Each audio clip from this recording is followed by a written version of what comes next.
저는 아침 식사를 꼭 하는 편이에요. 그래서 저는 아침에 꼭 단백질과 좀 야채를 많이 먹으려고 하거든요.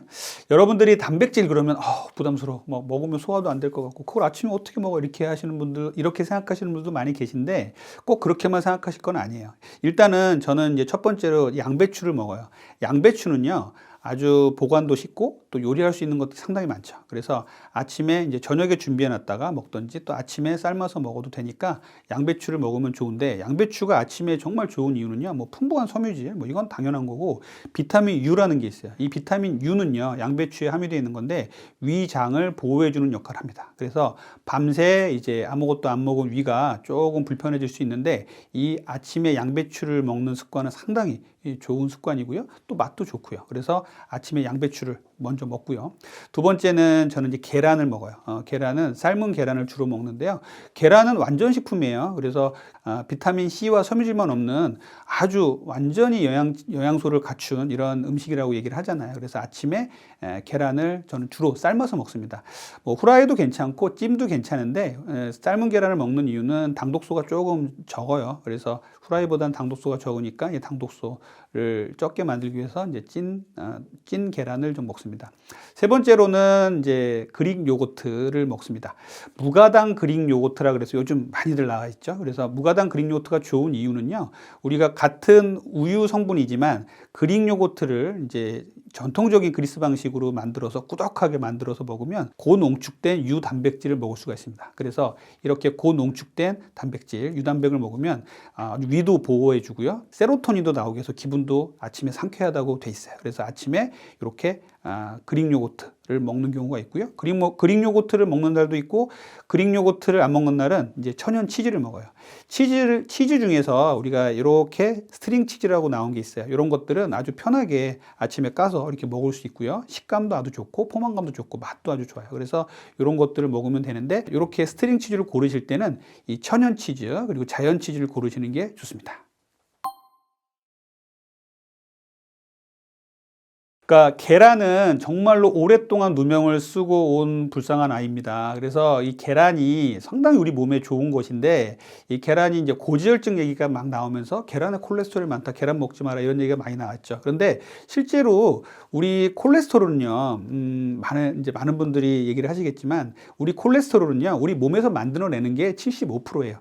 25% 정도가 먹는 거로 좌우가 됩니다. 그 25%의 계란은 아주 일부가 되겠죠. 물론 계란에는요, 콜레스테롤을 높이는 성분도 있고 콜레스테롤을 낮추는 성분도 있어요. 그래서 먹어도 괜찮습니다. 하지만 우리가 정상인이 먹을 때는요, 하루에 계란을 두세 개 정도 먹는 건 전혀 문제가 되지 않아요. 그리고 고지혈증 약을 먹는 분들도요, 크게 걱정 안 하셔도 되는 게, 고지혈증 약을 먹으면 콜레스테롤을 떨어뜨려요. 그렇기 때문에 고지혈증 약을 먹으면서는 우리가 아주 나쁜 뭐 트랜스지방이나 나쁜 음식들은 피해야겠지만, 계란을 먹는 것 자체는 너무 두려워하지 마십시오. 그래서 한두 개 정도는 괜찮고요.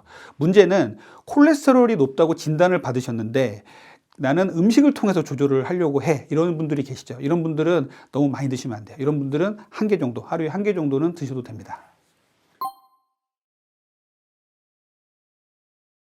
우리가 이제 어르신들이 내원을 하셔서 체성분 검사를 했는데 지방은 많은데 근육이 적으신 어르신들 많아요. 그러면 우리 젊은 친구들한테는 고기 그리고 단백질, 계란 뭐 이런 막 얘기해 주면은 아우 좋다고 그러면서 잘 먹습니다. 그런데 이 연세 드신 분들은 나 고기 못 먹어, 이런 분들 상당히 많으세요. 정말로 어르신들 모시고 고깃집에 가도 한두 점 먹고 못 드시는 분들도 많잖아요. 소화 안 된다, 이거 먹으면 나 못 먹겠다, 이런 분들 계신데, 참 우리 어르신들한테 다행스러운 거는 계란 좀 드세요 그러면 계란을 먹을 수 있겠다는 분들이 계세요. 그래서 우리 어르신 젊었을 때 수학여행 생각하시면서 계란을 드세요. 그러면 한두 개 정도는 괜찮아요 라고 말씀을 드리거든요. 그래서 계란을 드시면 좋다, 이렇게 말씀드리고, 노인분들에게, 이제 어르신분들에게 근 감소를 막기 위해서 계란을 드시라, 이렇게 말씀드리는 거는 저는 아주 많이 하고 있는 일입니다.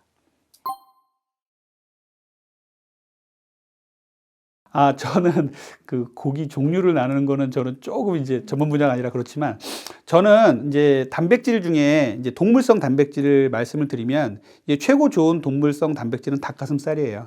그래서 닭가슴살 하는 거고, 그 다음에는 이제 어류 중에 회라든지 생선, 흰살 상당히 좋습니다.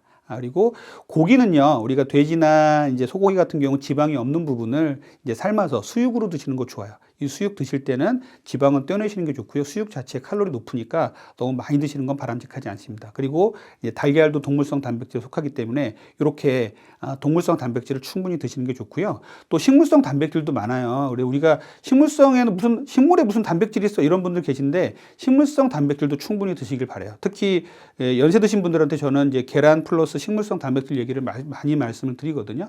콩은 식물성 단백질의 보고예요. 그래서 콩을 많이 드시는 거 상당히 좋아요. 그리고 시금치에도 식물성 단백질이 상당히 많습니다. 소고기만큼 많다고 그래요. 그리고 산에서 나는 소고기라고 불리는 것, 버섯도 마찬가지입니다. 그리고 아몬드라든지 견과류에도 좋은 단백질이 많이 있어요. 콩류 중에 우리가 두부는요, 콩을 대두로 그냥 먹는 것보다 두부로 먹는 게 훨씬 더 흡수력이 좋아서 단백질 형성에 도움이 된다고 돼 있어요. 그래서 콩류 중에는 대두 자체로 먹는 거 좋고요. 그 다음에 두부, 비지 이런 것도 상당히 좋죠. 그리고 낫또도 상당히 좋아요. 생유산균을 먹으면서 우리가 포장이 잘 돼 있는 아침에 받아 먹을 수 있는 것들이 많이 나와 있기 때문에 이렇게 낫또 먹을 수 있는 분들은 드시면 좋겠고요. 그리고 무가당, 두유 이런 것들은 상당히 좋은 콩류의 단백질 보급원이 되겠습니다. 식물성 단백질 2, 동물성 단백질 1 해가지고 2대 1로 맞춰서 드시는 거를 제일 추천을 드립니다.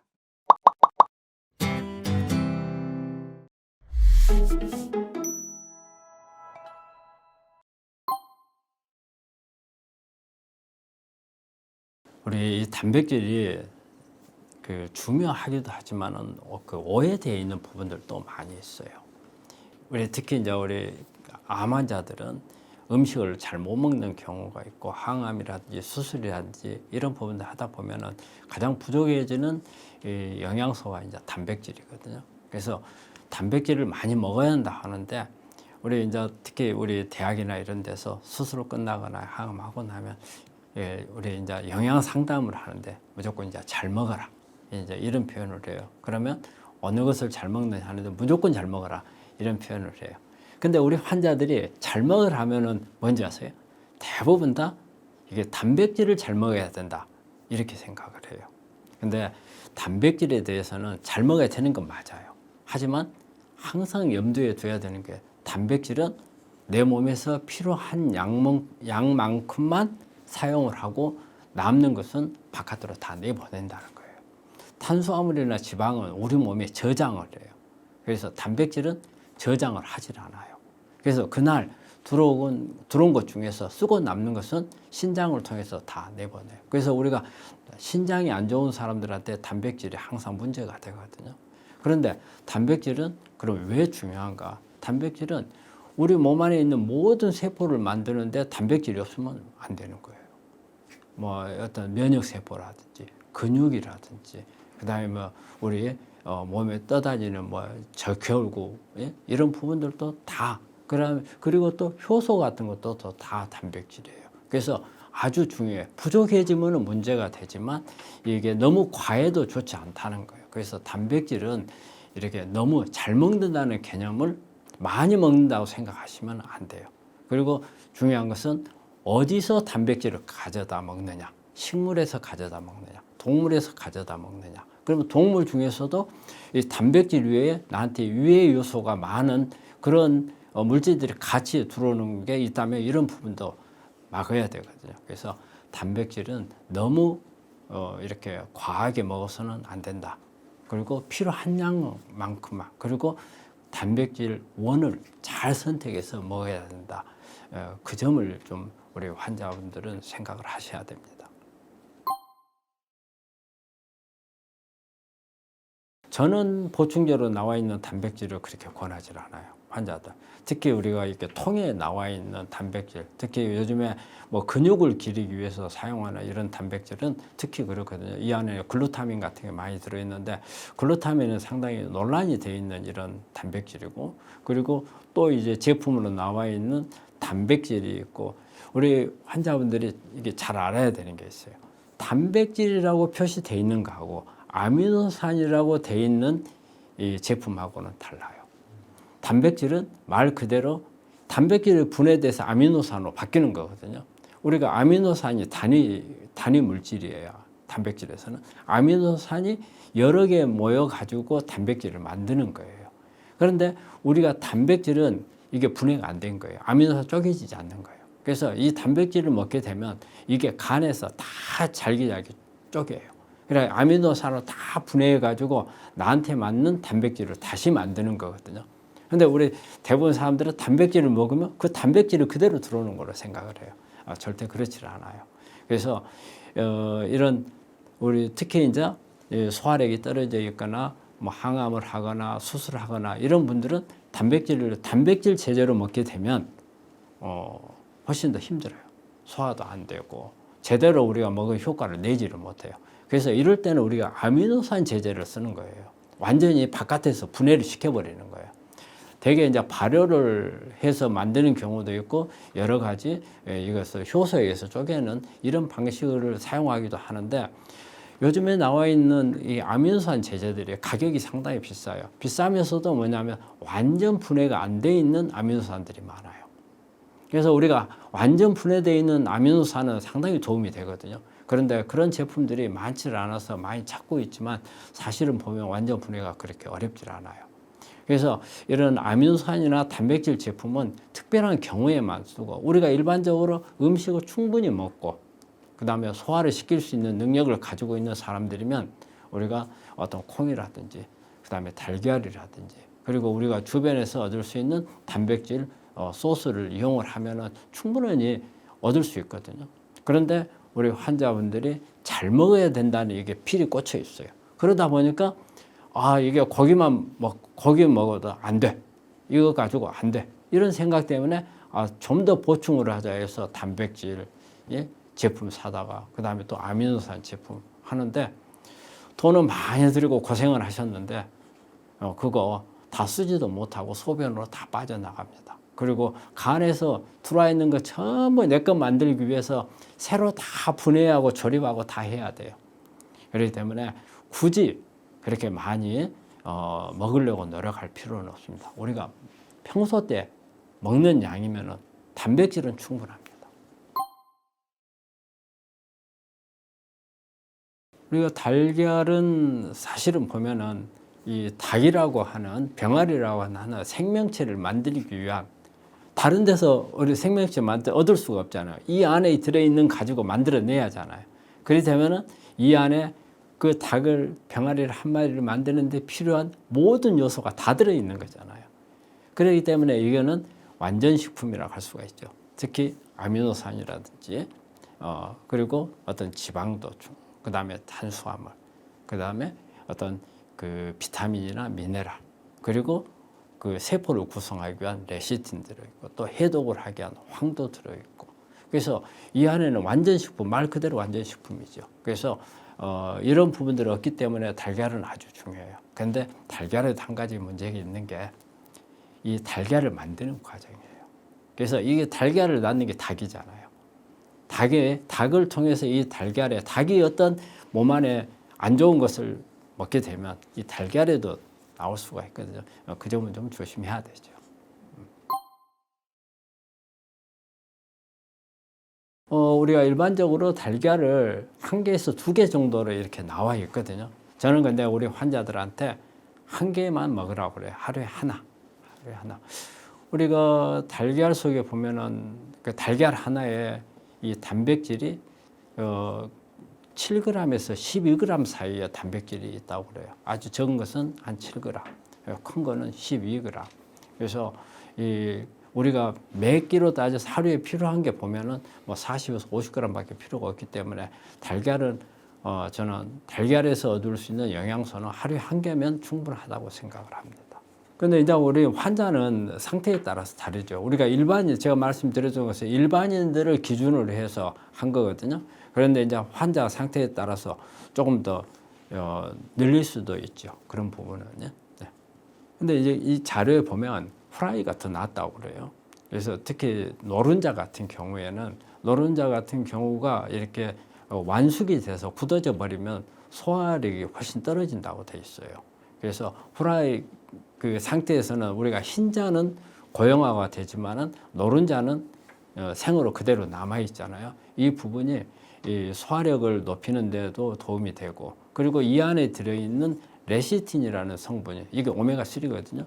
이게 그 가열이 됐을 경우에는 이 흡수율이 상당히 떨어진대요. 그래서 흡수율을 높이기 위해서라도 이 후라이가 훨씬 더 우리 그 흡수하는 데도 도움이 되고, 영양분을 보존하는 데도 도움이 되고, 소화력에 있어서도 후라이가 훨씬 더 소화가 잘 되는 걸로 되어 있어서 후라이를 권하는 게 낫다고 생각합니다.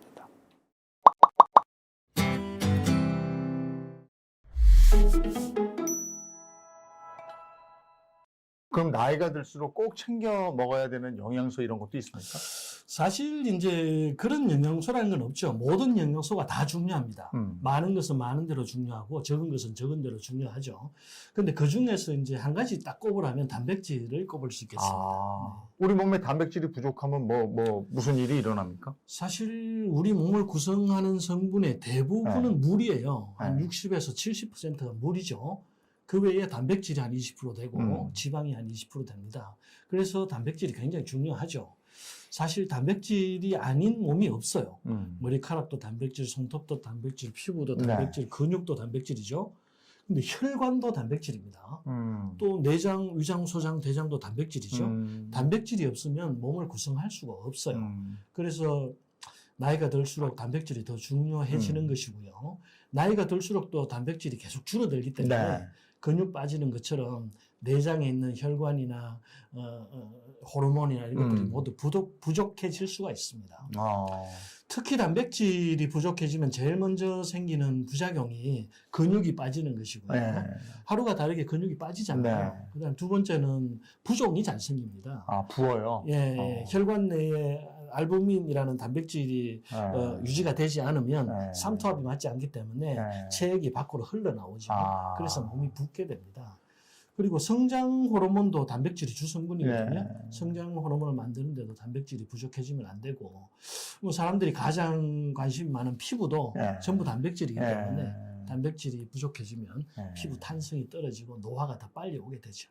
굉장히 중요하군요. 아주 중요하죠. 그래서 나이 들면 단백질 보충을 확실하게 해줘야 된다 이런 얘기 많이 듣는데, 근데 고기 우리가 단백질 하면 떠올리잖아요. 고기 먹어야 된다. 근데 그게 소화가 안 되는 분들은 어떡합니까? 단백질 어떻게 보충합니까? 그렇죠. 단백질을 하면 이제 육류 단백질, 그다음에 그 바다 물고기 단백질이 있고, 그다음에 식물성 단백질도 있죠. 근데 이제 보통 한의원에 오시는 분들은 대부분 환자분들이 많다 보니까 위장이 약하신 분들이나 연세가 많으신 분들은 육식 자체를 소화시키기가 힘들다고 하시는 분들이 많습니다. 위장이 약해져서 소화가 잘 안 되고, 또 치아가 튼튼하지 못하니까 소화시키기가 힘든 거죠. 그런 경우에는 이제 식물성 단백질이나 달걀, 그리고 요즘은 단백질 파우더도 많이 드시더군요. 그런 것도 많이 권장합니다. 요즘 사람들은 오히려 또 고기를, 어르신들 소화 안 되는 분들 빼고는 고기를 너무 많이 먹으면 또 단백질 과다 아닙니까? 그렇죠. 요즘 사람들이 예전보다는 고기를 훨씬 많이 먹죠. 그런데 통계를 보면 한국인들의 단백질 섭취량은 여전히 적다고 합니다. 그래서 비만으로 고생하시는 분이나 뱃살이 아주 많이 나오신 분 아니고는 조금 더 먹는 것이 좋습니다. 근데 단백질을 그 하루 섭취량으로 먹어야 됩니까? 일주일 또는 한 달 섭취량으로 먹어야 됩니까? 보통 이제 하루 섭취량이 1kg당 1g 정도 먹으면 된다고 하거든요. 60kg이면은 60g 정도 먹으면 되죠. 너무 조금이다. 그렇게 얘기하시는 분들이 많아요. 우리 하루 먹을 때 좀 푸짐하게 먹어요. 그런데 그 60g이라는 게 소고기 200g이 넘어야 소고기를 우리가 스테이크를 먹잖아요. 그게 다 단백질이 아니거든요. 그래요? 그 중에 일부만 단백질이기 때문에 60g을 채우려면 200g 이상을 먹어야 돼요. 그런 거예요? 하루에 200g씩 소고기 먹으려면 쉽지 않잖아요. 그러네. 네네. 그러면 우리가 이제 흔히 또 얘기하는 게 단백질 섭취가 달걀인데, 네네. 달걀은 그럼 몇 알 정도 먹으면 돼요? 달걀이 보통 한 알에 7g 정도 단백질이 들어있거든요. 그래서 하루 권장량을 먹으려면 한 9개, 10개를 먹어야 되죠. 그건 너무 많은 거 아닙니까? 너무 많죠. 네. 그래서 달걀로 단백질 보충하실 때는 네. 두세 개 정도만 보충하시고요. 네. 나머지는 이제 뭐 콩 단백질이라든지 아. 우리가 밥을 먹어도 밥에도 조금씩 단백질이 들어있고 네. 여러 가지 반찬에도 다 들어있기 때문에 그냥 골고루 섭취하시는 것이 좋죠. 근데 달걀은 굉장히 영양소가 풍부한 식재료로 알고 있는데 달걀이 가지고 있는 효능은 어떤 게 있습니까? 달걀이 완전 식품이죠. 네. 달걀, 우유 이런 것들을 완전 식품이라고 하는데요. 달걀 하면 이제 첫째 단백질은 흰자에만 들어있습니다. 노른자에는 거의 없고요. 그다음 그 외의 영양분은 전부 노른자에 들어있죠. 네. 달걀 노른자에 뭐 철, 아연, 셀레늄, 비타민들이 전부 들어있어서 면역력을 증진시켜주는 효과도 있고요. 또 달걀에 중요한 것이 콜린이 풍부해요. 이 콜린이라는 것이 뇌신경 전달 물질인 아세틸콜린의 전구 물질이거든요. 그래서 뇌신경을 활성화시키기 때문에 네. 치매 예방에도 좋고 기억력 향상에도 도움이 되죠. 또 눈 건강에도 도움이 됩니다. 제가 이 비법 약차라고 알려드리는 것 중에 네. 석창포, 인삼을 달걀과 같이 먹으라고 하거든요. 아. 석창포와 인삼이 전부 이제 이 눈의 황반 변성을 예방해주는 루테인, 지아잔틴 이런 것을 활성화시켜줍니다. 또 탈모에도 도움이 되죠. 뭐 손톱이 부석할 때도 도움이 되고 왜냐하면 단백질이니까. 그다음에 달걀 노른자에 비오틴이라는 비타민도 풍부하기 때문에 두피를 건강하게도 해주고요. 또 혈전 생성을 억제해서 심혈관 질환을 네. 예방하는 효과도 있습니다. 저는 달걀 먹을 때 삶은 달걀도 좋아하지만 달걀 프라이해서 먹는 거 좋아하거든요. 어떤 방법으로 먹는 게 제일 흡수에 좋아요? 보통 삶아서 먹는 것이 흡수에 제일 좋다고 하죠. 어. 그 중에서 반숙이 제일 좋고요. 네. 그 외에 뭐 달걀 프라이나 찜이나 스크램블은 모두 비슷한 것 같습니다. 근데 달걀을 너무 먹으면 항상 콜레스테롤이 걱정돼가지고요. 그렇죠. 근데 사실 이 콜레스테롤이라는 것은 아주 중요한 영양분이거든요. 네. 우리 성 호르몬도 전부 콜레스테롤이고 네. 피부를 형성하고 있는 네. 세포의 모든 막이 인지질이라는 콜레스테롤 성분으로 되어 있거든요. 그래서 콜레스테롤이 부족해지면 몸이 뻣뻣해집니다. 사람이 이렇게 유연하게 움직일 수 있는 네. 것도 다 콜레스테롤 때문이죠. 그래서 좋은 콜레스테롤은 항상 좀 섭취를 해주시는 것이 좋고요.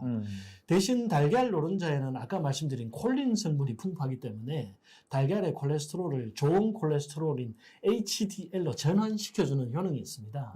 그래서 달걀 노른자는 안심하고 드셔도 됩니다.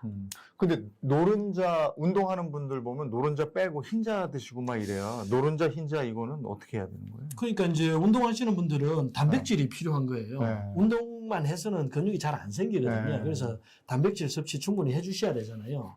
그 단백질이 흰자에만 들어있습니다. 그래서 흰자만 먹는 거죠. 취향에 따라서 여러 가지 영양분이 다 필요하신 분들은 네. 흰자, 노른자 같이 드시면 되고 단백질만 필요하신 분들은 흰자만 드시면 되고 그렇죠. 그 콜레스테롤이라는 거는 그럼 노른자에 있는 겁니까? 그렇죠. 콜레스테롤은 전부 노른자에 들어있습니다. 그러니까 콜레스테롤 걱정 있는 분들은 그걸 빼고 드시는구나. 그렇죠. 이 네. 콜레스테롤은 쉽게 말하면 기름이에요. 아. 그러니까 노른자는 기름기가 있잖아요. 아. 흰자는 기름기가 없잖아요. 예. 네. 알겠습니다. 김순열 한의사와 함께 우리 몸에 좋은 음식 얘기 나눠보고 있습니다.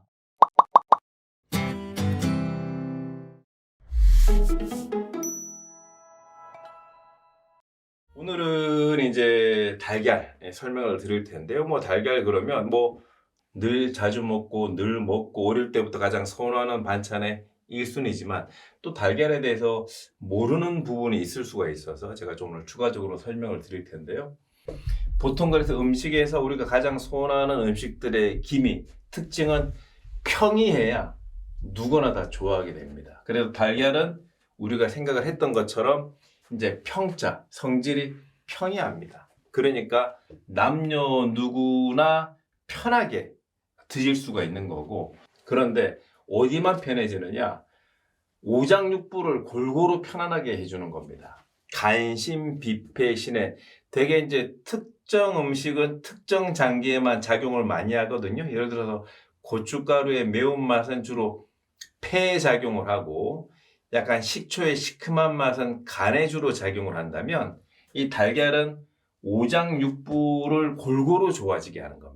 이런 가치가 되게 중요한 거죠. 그래서 우리도 모르게 우리가 달걀을 많이 먹어왔던 겁니다. 그런데 오장육부의 그 어떤 그 육체적인 부분만 좋아지게 하는 게 아니라 이 정신적인 부분, 마음도 편안하게 해주는 겁니다. 그래서 실제로 우리가 되게 심란하고 뭔가 기분이 안 좋고 그럴 때 달걀찜 하나를 제대로 먹는다든지 또는 그 달걀 후라이 하나만 제대로 먹어도 마음이 편안해지는 느낌이 들거든요. 그건 달걀 자체가 가지고 있는 기능성이죠. 마음도 편안하게 해준다. 또 한 가지가 태아도 편안하게 해줍니다. 이거는 이제 우리가 잊어버리신 분들이 많이 계실 텐데요. 임신한 지 3개월 이내에 어떤 그 태아의 어떤 그 태동, 임신기에 태아가 불안해할 때 그 산모가 먹었을 때 태동 불안, 태아의 불안함을 없애줄 수 있는 가장 좋은 게 뭐냐? 그러면 바로 그게 달걀입니다. 달걀. 태아의 어떤 그 불편함을 없애줄 수가 이제 있는 거죠. 편안한 성격이기 때문에 그럴 수 있다. 게다가 맛이 단맛입니다. 원래 단맛의 기준이 약간 담백한 맛이 전통적으로 감미, 단맛입니다. 그래서 달걀을 먹었을 때 우리가 그냥 심심하게 느끼는 그 맛이 바로 원래의 감미, 이 단맛이 되는 거죠. 그래서 약간 단맛이 있기 때문에 설탕의 단미가 아니라 음식이 고유로 가지는 단맛이기 때문에 달아야 먹을 수 있으니까 우리가 또 쉽게 먹을 수 있는 거죠. 그 다음에 특징적으로 달걀은 어디에 좋냐면 비위 기능을 튼튼하게 해줍니다. 그래서 우리가 술을 먹고 숙취가 생겨서 토하고 또는 뭐 음식을 먹고 뭔가 안 좋아서 설사를 하고 체기가 있거나 속이 안 좋을 때 가장 쉽게 비위 기능을 좋아지게 하고 속을 풀어줄 수 있는 게 바로 달걀국이거든요. 그냥 달걀만 풀어가지고 국처럼 만들어서 조금 먹게 되면 토하고 설사를 하고 난 이후에 망가진 비위 기능을 좋아지게 합니다. 그래서 비위 기능을 좋아지게 하기 때문에 근데 우리가 늘 비위 기능이 좋은 상태로 달걀을 먹으니까 달걀이 좋은지를 모르지만 생각을 해보면 모든 해장국, 뭐 황태, 명태 들어가는 거에 달걀을 조금씩 풀어서 먹는 이유가 비위 기능을 좋아지게 하기 때문에 그렇게 해왔던 거죠. 그런데 비위 기능을 어떻게 좋아지게 하느냐? 음액을 채워준다 이런 표현이 있습니다. 음액을 채워준다. 이건 뭐냐면 이제 수분과 진액을 채워준다라고 하는 건데 나이가 먹게 되면 몸에서 이제 수분 진액이 빠져나가기 시작을 합니다. 하루에 입에서 침이 1.5리터 정도가 나오죠. 어릴 때는 하루에 침이 입에서 2리터 정도가 나오고 60세 정도가 되면 1.5리터 나오다가 점점 줄어서 65세 되면 1.3리터, 70세가 되면 1리터 정도로 나이를 먹게 되면 입안에 침이 덜 나오고 입이 마르니까 혀도 마르고 입과 혀가 마르니까 식도도 마르고 위장도 마르면서 각종 암이 오게 되는 거거든요. 그럴 때 음액, 수분, 진액을 공급해 줄 수 있는 게 바로 달걀이 되는 겁니다. 그래서 나이를 먹어감에 따라서 내가 입이 마르다. 그러면 그런 분들은 달걀을 약처럼 쓰는 겁니다. 그러면 이 달걀을 먹는 방식이 날것으로 먹기도 하고 익혀서 먹기도 하죠. 각각의 장점이 있는데 문헌을 보게 되면 양인들은 주로 날것으로 먹어라 이렇게 되어 있고 음인들은 주로 익혀서 먹어라 이렇게 되어 있습니다. 차이가 뭐냐면 양인들은 활발하니까 본인이 표현도 많이 하겠죠. 야! 너! 뭐 이런 식으로 양인들은 되게 적극적으로 얘기를 하다 보니까 목소리가 쉬고 목이 나가고 급성 만성 인후두염도 걸리게 되고 목이 계속 나가겠죠. 이런 분들은 익혀서 먹게 되면 달걀의 효과가 좀 떨어집니다. 날것으로 먹어야 열불 나는 걸 꺼주거든요. 특히 양인이 아니더라도 강의 많이 하시는 분들, 노래하시는 분들이 날달걀 드신다는 얘기 많이 들어보셨죠. 날달걀로 먹어야 효과가 나기 때문에 그런 거고요. 음인들은 날달걀이 아니라 익혀서 먹는 겁니다. 왜냐하면 양인들은 열이 많고 밖으로 왔다 갔다 하다 보니까 소화력이 좋아요. 날달걀로 먹어도 소화가 되는 겁니다. 그리고 이쪽은 날달걀로 먹어야 좋아지는 거고. 그런데 이제 음인들은 특별히 말이 없죠. 입을 쓸 일이 별로 없단 말이죠. 입이 마를 일이 별로 없고. 그러니까 열을 꺼주는 날것보다는 그냥 익혀 먹는 게 유리한 건데 왜 익혀 먹는 게 유리하느냐? 음인들은 소화력이 일반적으로 떨어져요. 소화력이 떨어지니까 그만큼 에너지가 부족하니까 밖으로 나가지를 못하고 조용히 남의 얘기를 듣고 좀 앉아있게 되고 조용하게 음인들이 그렇게 되는 거거든요. 그게 되게 가만히 있는 음인들이 소화력이 떨어지는데 날달걀은 소화가 잘 안 됩니다. 그래서 익혀서 먹어야 음인들한테는 더 실제로 이제 도움이 되는 거죠. 그리고 이제 달걀 그러면 우리가 떠오르는 가장 큰 대중적 이슈가 하나 있죠. 그게 뭐냐면 달걀을 많이 먹으라 그러면 콜레스테롤이 달걀이 많이 갖고 있다던데 달걀을 많이 먹게 되면 콜레스테롤을 많이 먹는 게 아닐까. 그래서 예전에는 또 그게 맞다. 뭐 이런 논쟁도 있었고. 근데 지금은 보편적으로 아니라고 그러죠. 왜 그러냐면 콜레스테롤은 밖에서 들어오는 음식과 연동해서 많이 만들어지거나 적어지는 게 아닙니다. 콜레스테롤은 몸에서 70% 이상이 저절로 본인의 유전적인 진화적인 특징에 의해서 저절로 결정되고 저절로 만들어지는 거지. 달걀을 더 먹었다 그래서 더 막 많이 오르고 달걀을 적게 먹었다 그래서 더 적게 떨어지고 그런 게 아니거든요. 그래서 콜레스테롤은 그 사람의 어떤 유전적인 특징에 의해서 대부분이 결정이 나기 때문에 달걀에 의해서 연동한다고 보지 않는다. 그래서 그것 이외의 어떤 가치로 달걀을 판단을 이제 해야 된다. 이렇게 설명을 드리고요. 그리고 달걀 그러면 뭐 누구나 다 아시는 것처럼 양질의 단백질의 공급원이죠. 가장 쌉니다. 단백질 중에서 가장 싸고 손쉽게 먹을 수 있고 다양한 조리 방법으로 먹을 수 있고 우리가 많이 먹을 수 있는 이 중에 하나가 말씀드린 것처럼 평이하고 단맛이 있고 오장육부를 다 좋아지게 하기 때문에 단백질 섭취하는 데 있어도 가장 보편적이죠. 그리고 이제 깜빡하시는 분들이 많은데 사실은 굉장히 다양한 미네랄들이 많습니다. 그래서 우리가 나이를 먹을수록 미네랄 흡수가 안 되기 때문에 양질의 미네랄을 공급을 해줘야 되는데 약으로 미네랄을 건강기능식품으로 드시는 것도 중요하지만 이렇게 이제 달걀을 통해서 드시는 습관도 되게 중요하겠죠. 또 한 가지가 비타민도 굉장히 다양하게 있습니다. 그러니까 단백질, 미네랄, 비타민이 골고루 들어있기 때문에 그래서 우리가 흔히 이제 달걀을 또 완전식품이라고도 부르기도 하는 거고 달걀만큼 다양한 쪽에 효능이 있는 게 없죠. 정말 이제 골고루 들어있습니다. 근데 최근에 들어와서 중요한 게 달걀에 들어있는 비오틴, 비타민 B7 약인데요. 현대인들이 갈수록 공부해야 될 것도 많고 알아야 될 게 많기 때문에 그 스트레스로 머리가 많이 빠집니다. 그래서 최근에 중요한 성분 중에 하나가 모발을 구성하는 데 있어서 중요한 성분 중에 하나가 이 비오틴입니다. 비타민 B7이 충분히 들어가야 되는데 그게 제일 많은 음식 중에서 제일 싼 게 바로 달걀입니다. 그래서 우리가 단백질 공급원뿐만 아니라 단백질과 비타민 B7이 만나서 모발을 형성하는 데 도움이 되기 때문에 우리가 또 잘 챙겨서 먹어야 되는데요. 한 가지는 이 비오틴은 몸에서 합성이 되려면 익혀 드셔야 됩니다. 그래서 날달걀로 먹는 것은 목에만 도움이 됩니다. 나머지 달걀의 가치는 다 익혀서 먹어야 단백질도 익혀 먹어야 달걀에 있는 단백질 익히지 않으면 흡수율이 한 50%밖에 안 되고요. 익혀야 90% 이상이 되고 이 비오틴 같은 경우도 익혀서 들어와야 된다. 그러면 결론적으로 달걀을 도대체 하루에 몇 개 먹으란 얘기냐? 적절한 달걀은 남녀노소 여러 가지 상황에 따라 다르지만 하루에 그냥 2개 정도 이렇게 드시는 건 뭐 이제 보편적으로 정말 값싸게 나의 단백질, 비타민, 미네랄을 공급하기 위한 주요 공급원으로서 물론 막 싸구려 안 좋은 거 달걀 말고 좀 좋은 거 싸게 먹는다고 먹다가 병 걸려서 또 약 먹고 수술한다고 보내지 말고 좋은 달걀을 하루에 이제 2개 정도 이렇게 이제 먹으면 또 좋을 것 같고요. 그런데 이제 달걀 그러면 우리가 이제 주의를 해야 될 것 중에 하나가 그러면 이게 달걀이 만병통치약 같은데 한 가지 단점이 있어요. 한 가지 단점이 뭐냐면 알러지 반응을 일으킵니다. 이 단백질이 되게 많아서 양질의 단백질을 근육을 강화하는 데 도움이 되지만 그게 한편으로는 또 단점이 되는 거죠. 이게 많은 단백질은 인체에서 또 알러지 반응을 일으키기도 합니다. 그래서 내가 아이들이 조금 아토피가 있다.